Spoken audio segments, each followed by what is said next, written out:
seminar, konferensi, simposium, dan kolokium dan debat. Setiap forum akan dijelaskan berdasarkan beberapa aspek seperti definisi dan tujuan utama, jumlah serta karakteristik peserta, peran moderator, tingkat formalitas, serta hasil yang diharapkan dari forum tersebut. Selain itu, saya akan memaparkan rancangan kegiatan ilmiah dengan tema pemanfaatan teknologi AI dalam pengembangan pendidikan tinggi. Yang pertama ada diskusi panel. Diskusi panel, diskusi yang menghadirkan beberapa panelis untuk membahas satu topik tertentu di depan audiens. Pesertanya biasanya 3-5 panelis, moderator, dan audiens. Moderator bertugas mengatur jalannya diskusi agar terarah. Forum ini juga tergolong cukup formal yang bertujuan untuk memberikan berbagai sudut pandang terhadap suatu isu. Yang kedua ada seminar. Seminar adalah kegiatan ilmiah untuk menyampaikan materi atau hasil penelitian kepada peserta. Dalam kegiatan ini terdapat pemateri, moderator, serta peserta yang mengikuti jalannya seminar. Biasanya seminar diawali dengan penyampaian materi, kemudian dilanjuti dengan sesi tanya jawab.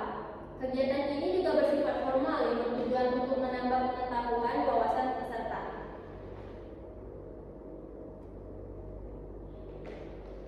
Yang ketiga adalah konferensi.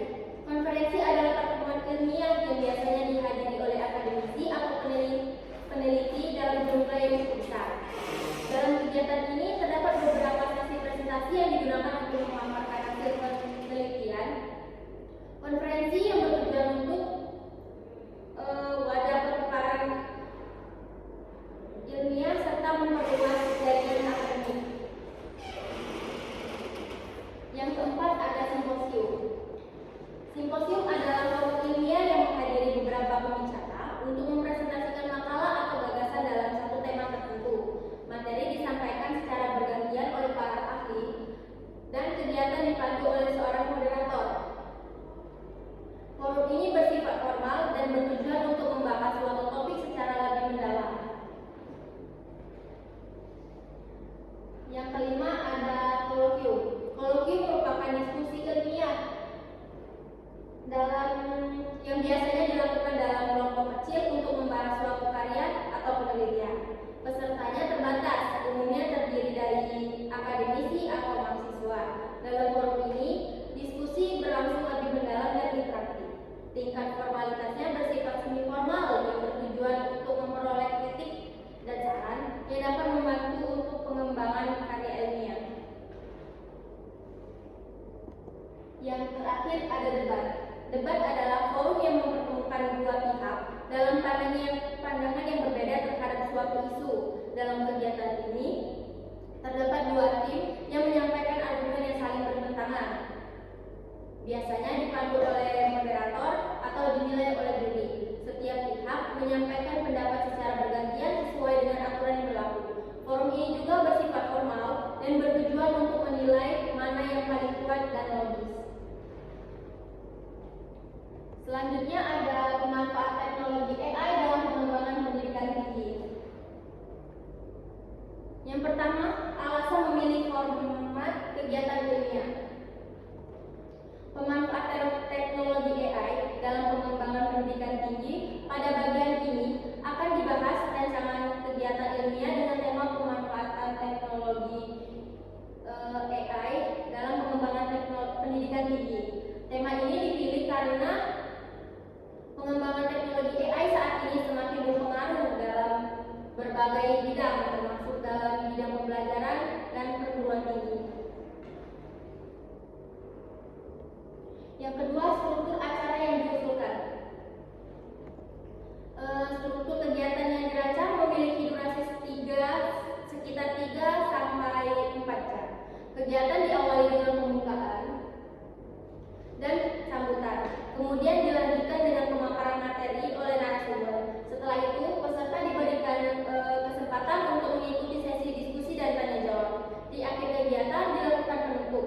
Dalam seminar ini direncanakan menghadiri sekitar 2 hingga 3 narasumber yang memiliki potensi kompetensi di bidang yang akan dibahas.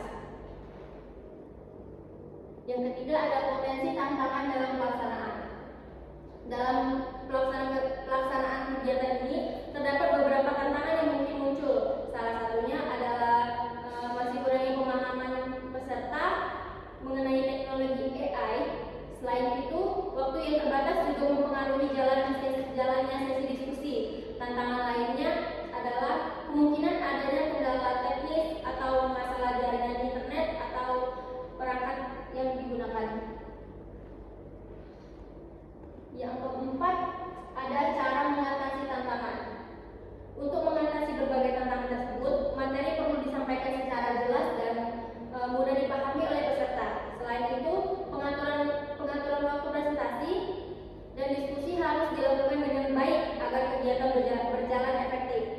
Persiapan teknis juga perlu diperhatikan seperti memastikan perangkat atau koneksi tersedia dengan baik sebelum melakukan kegiatan tersebut.